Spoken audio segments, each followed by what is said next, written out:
Hey, what's going on, guys? This is John. I'm with New Dads, and just wanted to do a little series on my YouTube journey. I started last June. It's been a year and 4 months now, and this is good for anybody wanting to start a YouTube channel.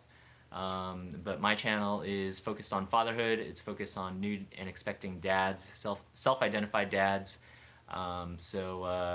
Please excuse the messy background. It is just the way it is.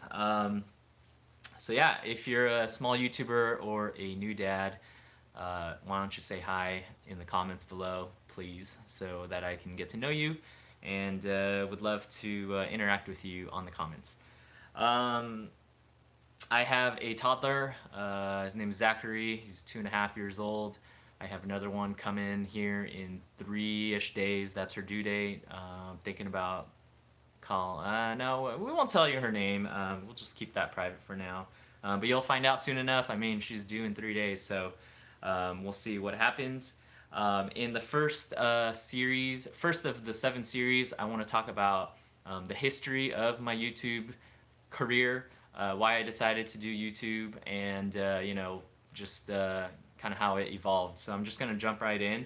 Um, I started about a year ago, year and a half, and it was when Zachary was around 1 years old. When he was a 1 year old. That's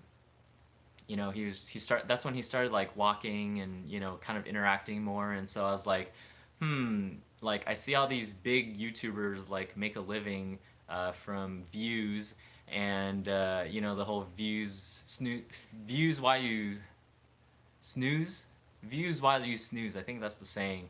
I was like, shoot, I can make videos of him crawling around, and like all these people will click on him, and I'll get views and ads and ad revenue from AdSense and from whatever sponsors. There's a word for it, monetization. No, maybe, I don't know. Anyways, I would get paid while I sleep just by making videos that I'm gonna make anyways of Zachary. And so best way to find out if something's gonna work is to try it. So I did. And here I am a year and a half later with 175 subscribers and 12,000 views, which I'll leave it up to you to decide if that's good or bad. I'll talk about metrics more in later later episodes here.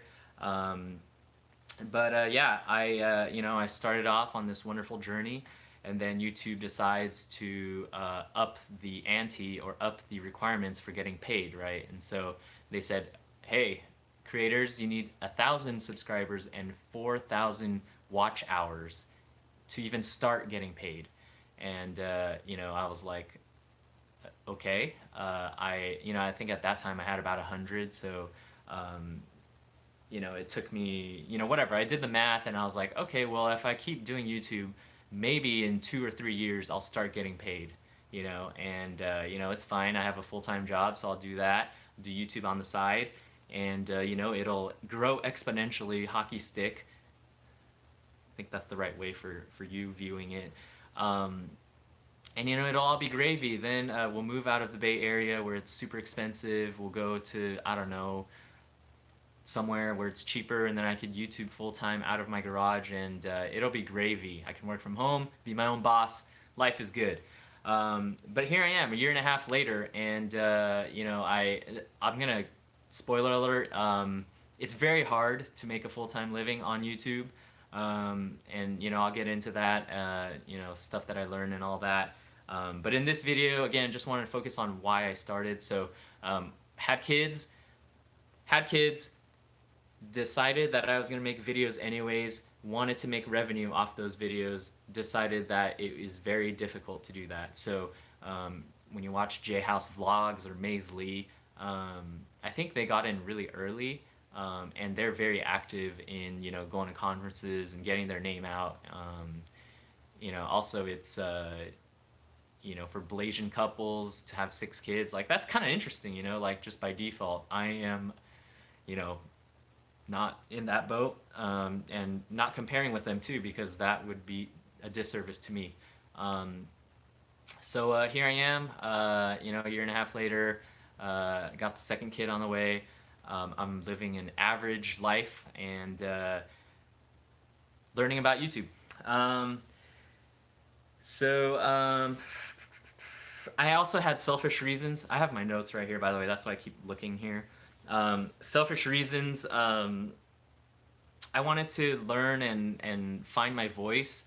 There's like cross benefits there with work. When I'm in a meeting, I'm always hesitant, or even in a group of friends, I'm always hesitant to speak up. I grew up very introverted and very like timid. And so, with this YouTube thing, it was a way for me to practice, like just hearing my own voice. I became a dad, and so I had a good topic and a good niche to talk about. And so, yeah, that's kind of the other reason why I did it. Practice my body language, while making videos, why not? The first videos are just like super lighthearted, super, I don't know. Anyways, like any YouTuber, you'll see the growth, or not growth, but the progression of, the journey. Um, but yeah, the other thing I wanted, a selfish reason, I think this is selfish reason number 2 or 3. I wanted to log everything that's happening, like wanted to log Zachary's first steps, wanted to log, what it was like being a new dad. By the way, I'm going to plug this right here. I plan to go live every day with the second kid. I haven't decided what time yet, but maybe 1 p.m. Pacific. Let's just go with that. So I'll just jump on and say hi and maybe offer a little bit of daily advice for all the new dads out there. Yeah, so I wanted to journal. I wanted to see if I could make a living off of it. And as a side note, I enjoy video editing. I think it's really cool. So I thought. But after getting into it, I realized it's a lot more work than meets the eye. And if you watch Casey Neistat, Peter McKinnon, Matt Hapuja, they like, I don't even know how to describe it. Like, if I don't know, they're just like on, like, just in terms of the subtle sounds, the transitions, the color grades, the music choice, matching up with the beats, like, I thought it would be somewhat simple, and it is. It takes a lot of practice, but they're just on a whole nother level. Like, I can't even draw an analogy. But for me right now, just as a heads up if you're curious, when I'm doing a vlog or editing a vlog, for every minute of video that you see is about an hour of editing. So, just choosing the right clips, matching it to the music, choosing the music, thinking about transitions and the story. That's kind of like what it takes for me. I'm sure, Casey and Peter McKinnon and Matt, they're way faster, and but it is the way it is. That's Zachary. Zachary's awake. So that pretty much, I mean, I'm at the end of it. So thanks for watching. Now you get why I started the YouTube channel. We'll jump back here for episode 2 coming up soon, where I'm going to talk about, what am I going to talk about? I'm going to talk about the balance. Balancing a real life, full-time job, full-time kid, full-time wife with having a YouTube channel. That's what I'm going to talk about next. So jump on. If you're interested in this little mini-series, this YouTube journey, even if you don't have kids, feel free to subscribe, hit the bell icon so you stay notified, and catch you guys soon. All right, bye.